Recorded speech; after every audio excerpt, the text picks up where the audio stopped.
Olá, tudo bem? Começa agora o seu Direito ao Ponto, o seu programa da Ordem dos Advogados do Brasil, feito em parceria aqui com a nossa Rádio e TV Alba.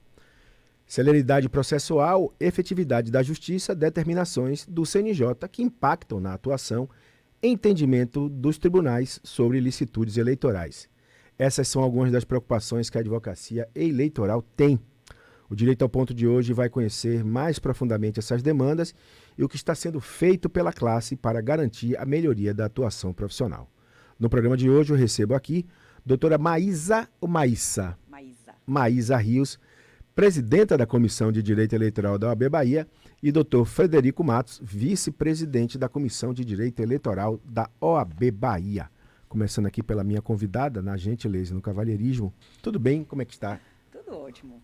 Como é que tem passado o nosso direito eleitoral na Bahia? Passando muitos dissabores? Passando alguns dissabores, faz parte, né? Nós precisamos estar atentos, e estamos atentos, mas são demandas realmente muito importantes, porque lidam com mandatos, né? Sobretudo, é a escolha popular.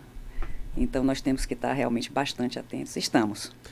Meu amigo Frederico Matos, vice-presidente da comissão, tudo bem com você? Como é que tem passado, meu amigo? Olá, Gana, tudo bem? Bom saudar você e todos que nos ouvem, que nos assistem aqui na TV Alba. E dizer primeiro que é uma grata satisfação retomar aqui a Assembleia, casa da onde eu servi no ano de 2005 e passei por um período aqui atuando não só em gabinete de um dos deputados, como na liderança da oposição. Ah, você teve aqui? Eu tive aqui por um período já lá atrás. Lá atrás? Lá atrás, há 20 anos atrás. Então você estava lhe dizer. Na liderança da oposição naquela época? Na liderança da oposição, o governador era Paulo Souto. Paulo Souto, então você estava com... Com Roberto Carlos. Roberto Carlos. Com Roberto Carlos na liderança da Nosso oposição. presidente futebolístico. E foi dali que eu passei a visitar mais o Tribunal Regional Eleitoral e me apaixonar pelo direito eleitoral, né? Frequentando as sessões do TRE, e tive uma breve atuação na eleição de 2006. Você atuou na campanha de Jacques Wagner? Na campanha de 2006 não, só do proporcional, só de Roberto naquela época. Sim. Só de Roberto. E aí deu um apoio nos outros proporcionais que compunham aquela época a coligação. Então, para mim é uma surpresa, é uma grande alegria, na verdade, e uma surpresa ter sido convidada ao lado aqui da nossa presidenta Maísa, que é uma grande referência como eleitoralista aqui na Bahia, porque não querendo denunciar a idade, mas já acompanhava a doutora Maísa nos tribunais lá desde essa época. Desde que você tinha 10 anos de idade. Desde essa época lá, Gana. Agora, vamos voltar. Vamos ao nosso assunto aqui. Você sabe que o direito eleitoral, ele se tornou muito randônico. Você está falando sobre 2005, e de 2005 para cá, e bote aí 20 anos, muita coisa mudou no direito eleitoral. É fato que muita coisa foi aprimorada, foi dificultada, enfim, foram feitas algumas modificações para que a coisa conseguisse andar a contento. Qual o principal problema que a classe enfrenta hoje em relação a se tratando do direito eleitoral? O que é que mais acomete a classe? Olha, hoje nós temos uma grande preocupação, Gana, a respeito do andar dos processos eleitorais. Porque antigamente, eu inclusive vinha conversando isso com o Dr. Fred, antigamente, os processos eleitorais, principalmente esses que são direcionados aos mandatos eletivos, os que visam caçar, declarar a inelegibilidade dos eleitos, ou seja, esses que realmente focam no objeto principal do processo eleitoral, que é o mandato eletivo. Sim. Esses processos eram raros. Era difícil você ver esses processos. Mas começou a movimentar e as coisas começaram a andar de uma forma tal que hoje você vê a judicialização do processo eleitoral é uma coisa absurda. É raríssimas as vezes que você acompanha um processo em que um prefeito, por exemplo, não recebe uma ação dessa natureza.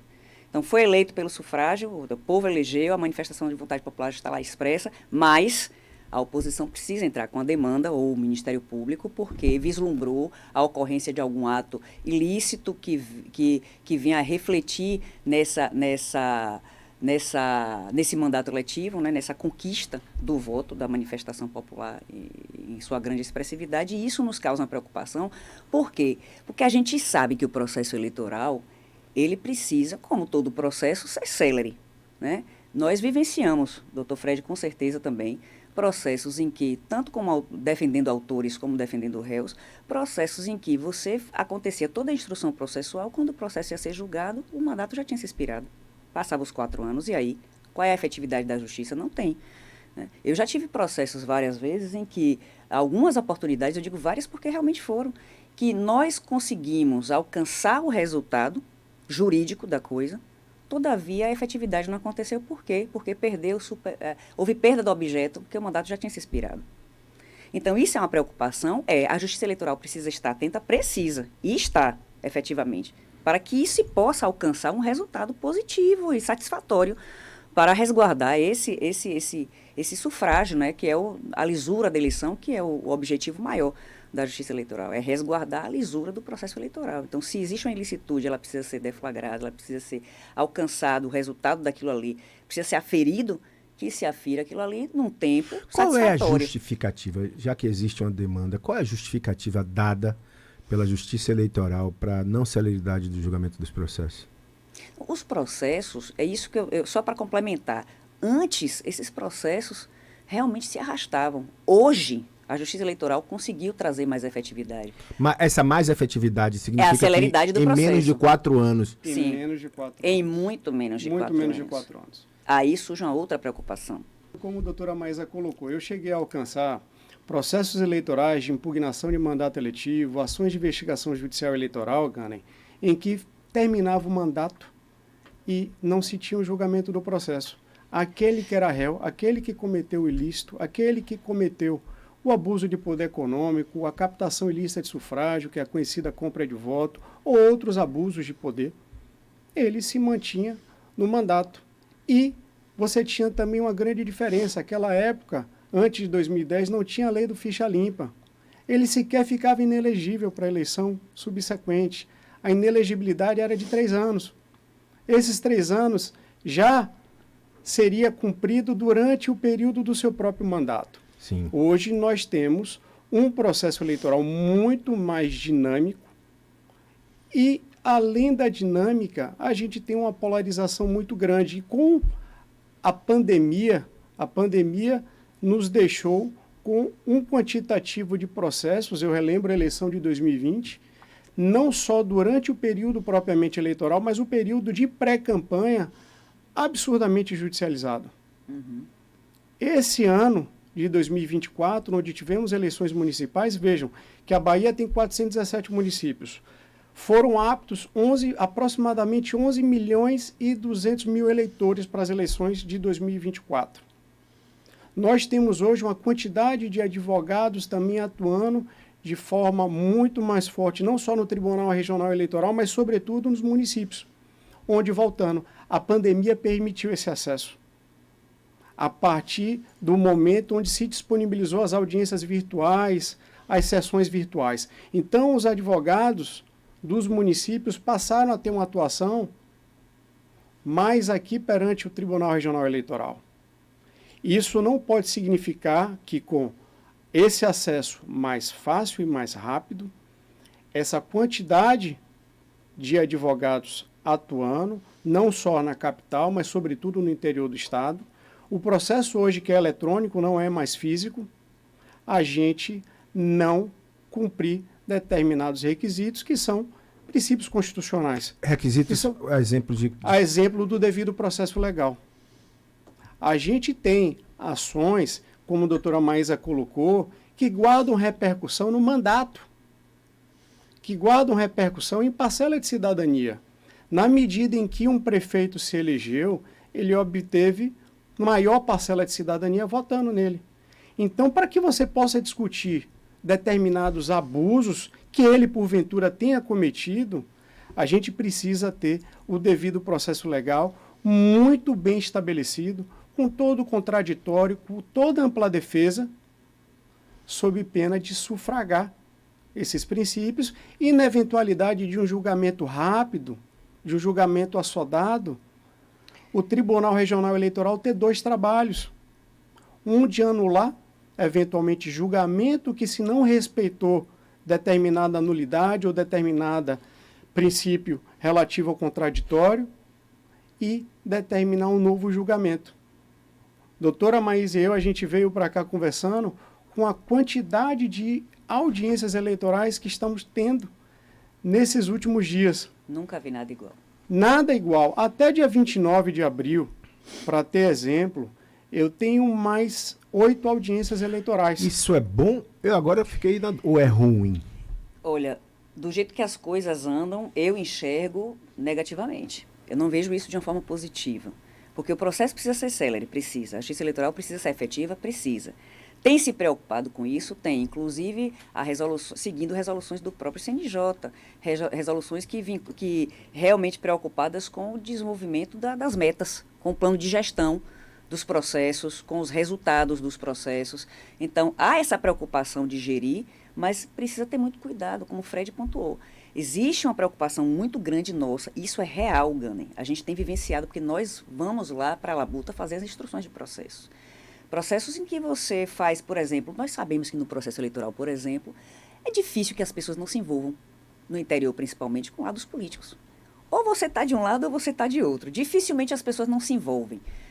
Elas sempre estão ali, né, vinculadas a população acaba participando mais. E quando você é arrolado como testemunha, você é arrolado testemunha porque você é conhecedor, digamos assim, dos fatos que envolvem aquela campanha, aquele processo eleitoral.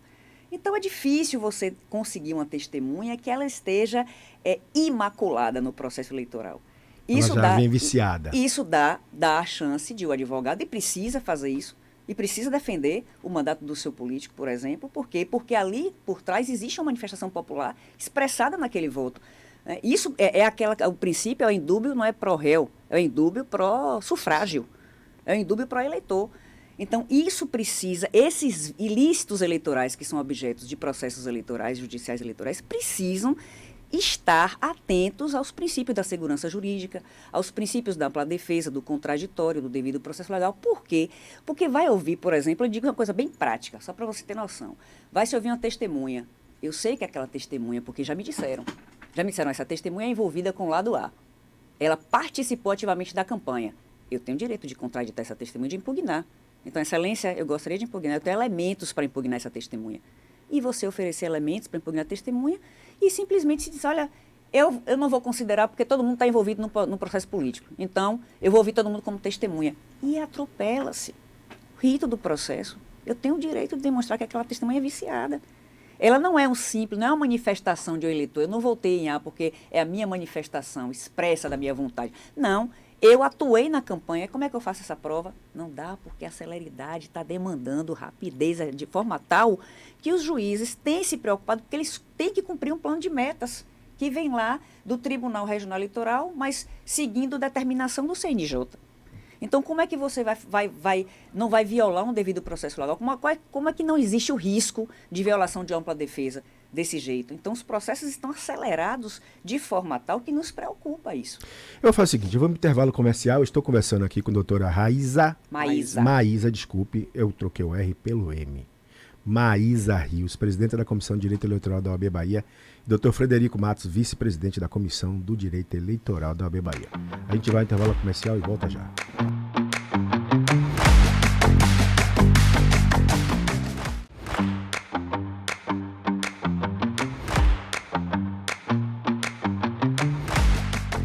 Estamos de volta com o seu Direito ao Ponto, o seu programa da Ordem dos Advogados do Brasil, Seccional Bahia, produzido diretamente dos estúdios da Rádio Alba.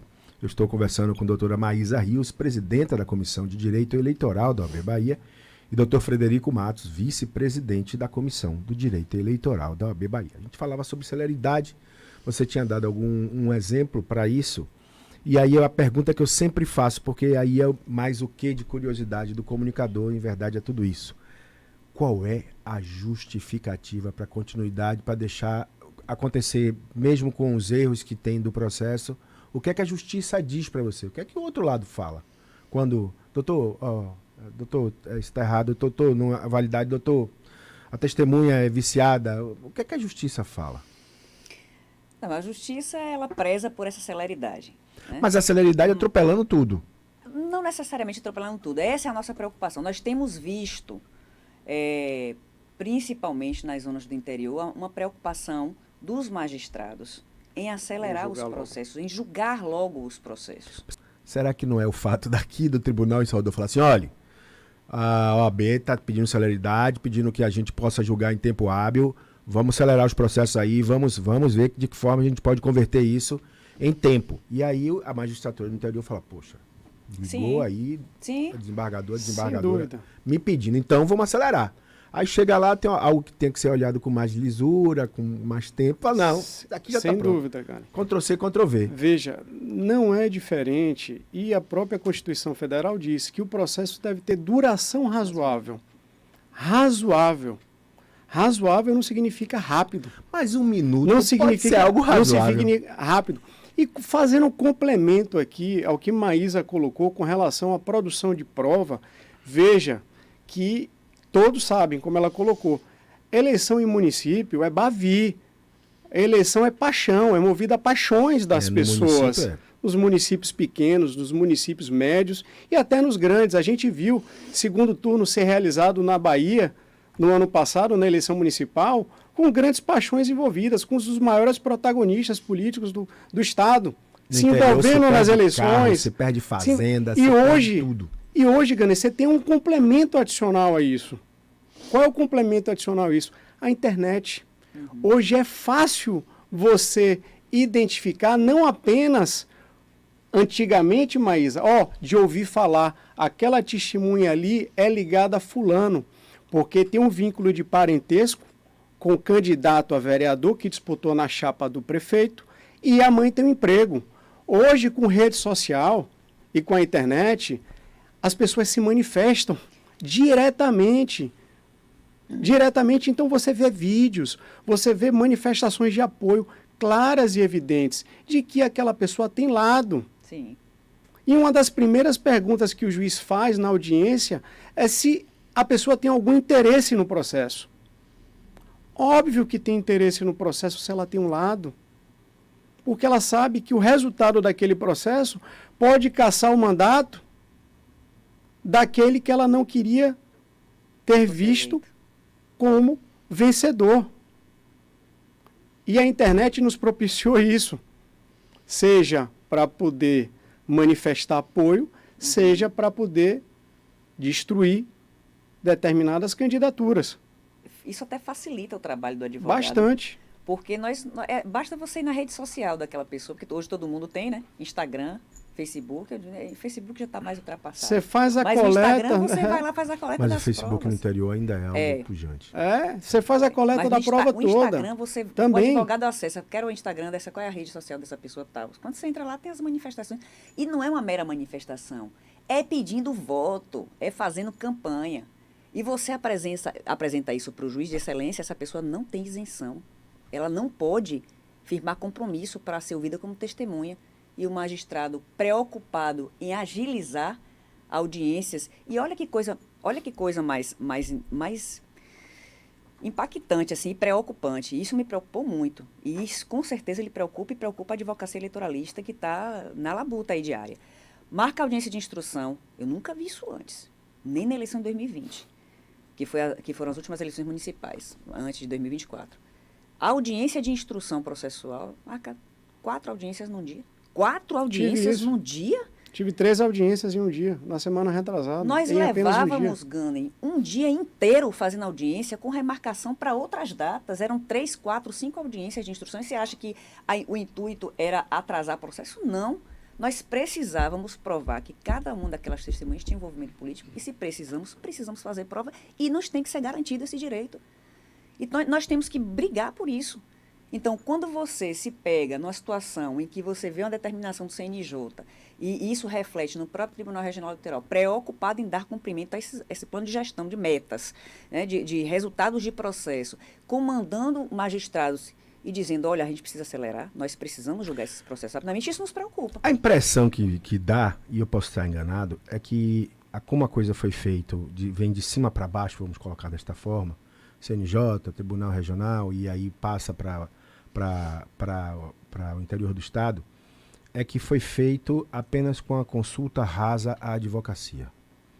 O que, assim, óbvio, a advocacia pediu que houvesse celeridade, que existisse celeridade nos processos, que os processos fossem julgados antes do fim do mandato daquele caso, para não ficar uma coisa sem nexo.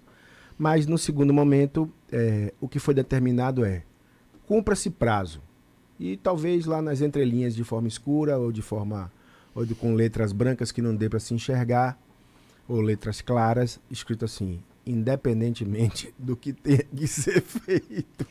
Mesmo que, como o doutor Fred mesmo que atropele. Mesmo que lá na frente anule tudo isso. E o processo volta a estaca zero. A advocacia foi escutada nessa mudança? A advocacia sempre primou por um processo célere, Gane. A advocacia é instrumento, nós somos meio. E eu aprendi uma coisa, processo não tem perna, quem tem perna é advogado. E os advogados que estão do outro lado e vice-versa, eu e Maísa, todos colocam e impõem celeridade nos processos. Hoje, muito mais facilmente, porque o processo hoje é eletrônico. Muito mais facilmente. Então, essa celeridade não pode significar falta de razoabilidade, como está lá no princípio. Vocês foram até a conversar com a justiça? Nós já relatamos esse fato para a presidente da OAB, doutora Daniela Borges, certo, que já comunicou, pedindo inclusive audiência com a corregedoria do Tribunal Regional Eleitoral da Bahia, provavelmente nesses próximos dias. Quem é a corregedora? Desembargador Maurício Kertzmann. Gente finíssima.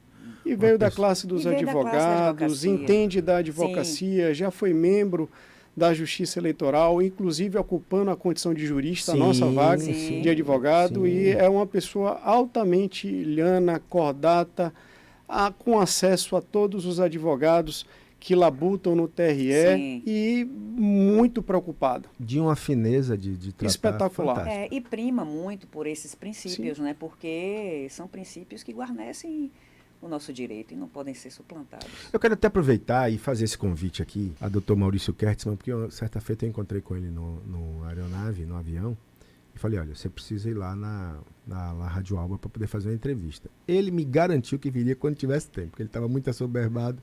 Falei, quando eu tiver um tempo, gostaria que o senhor fosse lá para a gente poder conversar sobre o direito, sobre o tribunal, sobre suas ações. Então, vou reiterar o convite feito no avião, para que o doutor Maurício Kertzmann possa estar conosco aqui. Eu pedi ao meu amigo Moisés Bizeste que faça chegar até ele esse meu pleito. Mas voltando ao nosso aqui. Como é que anda esse desenvolvimento da advocacia eleitoral? Eu confesso a vocês que eu conhecia poucos advogados eleitorais. E olhe que eu labuto nessa área há pelo menos 36 anos, de forma direta e indireta. Conhecia talvez o mais notório, que é o decano do direito eleitoral, doutor Esmerim. Conhecia a doutora Débora Guirra, doutor Sávio, Luiz Viana e só. Aí você fala assim, Gani, é ignorância da sua parte não conhecer mais pares da advocacia eleitoral. Eu falo, gente, não é o fato de não conhecer. É que na minha cabeça só existiam poucos. E aí cabe a pergunta a vocês. Pires também, né? Era doutor Pires, Luiz Viana, Esmerim. Desembargador Nilson Castelo Branco também advogou, que me parece que foi daqui da casa, também advogou por muito tempo, Ademir Passos. Mas você é a advocacia. E a pergunta a vocês que estão presidente e vice-presidente da comissão como é que anda o desenvolvimento dessa advocacia eleitoral? Como é que está essa procura, essa busca de novos pares para comprar os quadros, para aumentar? É grande a advocacia eleitoral no nosso estado? Hoje, bastante. Hoje, realmente, difundiu muito a área eleitoral, que era muito restrita. E muito restrita, muito assim, em específico para a capital. Isso. Quando se precisava de um advogado eleitoralista, vinha-se para a capital. Então, minha tese não está errada em dizer que eram poucos. Não, hoje não. Hoje você já tem muitos advogados eleitoralistas no interior da Bahia. Inclusive, é uma preocupação da Comissão de Direito Eleitoral. Nós desenvolvemos trabalhos voltados exatamente para essa advocacia do interior. Principalmente porque nós hoje somos parceiros, né? Hoje os advogados da capital encontram as parcerias, grandes parcerias com os advogados do interior. Então, nós somos elos, né? Somos vínculos com os próprios candidatos. Antigamente tinha muito da questão do escritório da advocacia que atuava no interior do estado, prestando consultoria, e tinha à disposição um advogado civilista que fazia às vezes do eleitoral. Eu estou enganado, falando alguma bobagem. Não, é real isso. E hoje não, hoje você já encontra os advogados que prestam assessoria também para administrativa para o município, mas também estão ali atuando no eleitoral, firmemente. Como é que tá as ações, como é que estão as ações de vocês para esse próximo triênio? O que é que vocês têm pensado aqui, a mesa diretora da comissão? O que está pensando? Nós estamos planejando alguns eventos, né? Inclusive vinculados ao próprio, vamos tentar aí conversar com a presidência do TRE, porque o desembargador Abelardo é uma pessoa extremamente acessível, e ele inclusive veio também, advogou um tempo, né, da vida antes de ser magistrado. Bacana, e ele é uma pessoa que valoriza muito essa atuação da advocacia eleitoralista, ao ponto de nós realmente acreditarmos que temos boas chances de fazer bons eventos e aí junto ao TRE da Bahia, para poder dar o acesso mesmo, a estreitar mais essa relação com o advogado do interior. Isso é muito necessário. Junto ao TRE, ao UPB, junto à própria ALBA, a OAB, fazendo essa atuação, buscando capacitar, realizando seminários, junto com o próprio TRE e com a Escola Judicial Eleitoral, que é presidida pelo desembargador Moacir Pitalima, em que no semestre que antecedeu as eleições, fez diversos seminários, inclusive, para a própria classe, né, os servidores e os juízes, e estendeu, quando desses seminários, convites à advocacia para poder ter a participação. Então, o que nós buscamos na comissão é justamente isso. Melhor nos preparar os advogados, que são grandes eleitoralistas, e digo isso com muita tranquilidade, porque já fiz eleição em outro tribunal, em outro estado. E a Bahia é repleta de excelentes eleitoralistas. Rapaz, eu fico feliz agora, eu fiquei feliz. Não apenas aqui na capital, mas sobretudo no interior também. Temos excelentes quadros aqui da advocacia eleitoral. Quantos membros tem entre homens e mulheres existe hoje na comissão? Eu acho que tem 20, 22... Na comissão 20, agora 20, eleitoralista passa de 3 dígitos hoje, tranquilamente. Isso computando advogados que militam no interior do estado, exclusivamente no interior. Mas na capital, eu estou falando de membros da comissão. De membros. E vou lhe dizer mais, Gane, a advocacia eleitoralista, a advocacia pública é muito coesa, é muito unida. Muito unida.